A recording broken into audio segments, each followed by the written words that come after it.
The world is being reborn, and in the shadow of melting giants, the seeds of civilization stir. This is where the story of the Germanic peoples begins. Long before they were warriors, kings, or conquerors, they were survivors. Scattered across the deep woods and frigid coasts of what we now call Scandinavia, Denmark, and northern Germany, early humans forged a life in a land both beautiful and brutal.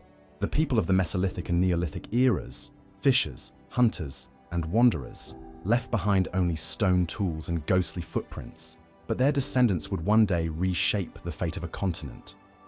Around 3000 BCE, a great migration began, not of armies, but of ideas, languages, and genes. From the distant steppes of Eurasia, the Proto-Indo-Europeans swept westward, herders on horseback, speaking the ancestral tongue from which most European languages would descend. Among these waves were the ancestors of the Celts, the Slavs, and the Germanic peoples. But where did they stop? How did one branch become something new? Linguists trace the birth of the Proto-Germanic language to the dense forests of northern Europe, isolated, cold, and untamed. Here, between 500 BCE and 200 CE, dialects began to drift.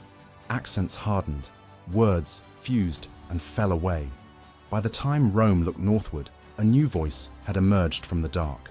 Fierce, clipped, rhythmic, the language of the Germanen. We do not know what they called themselves.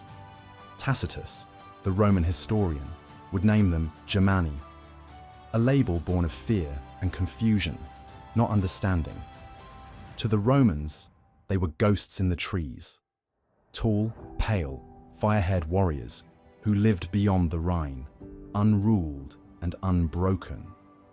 But to themselves, they were many peoples: the Suebi, the Cherushi, the Langobards, tribes with their own gods, laws, and legends. They were bound not by empire, but by blood and by the forest. The early Germanic tribes lived not in cities, but in kin-based villages. Leadership was earned, not inherited.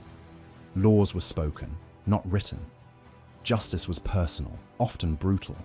But in this harsh world, a culture of resilience was forged, and with it, a sense of fierce independence. And yet, something more was growing. As Rome's legions marched ever deeper into the continent, the Germanic world would be tested and changed forever.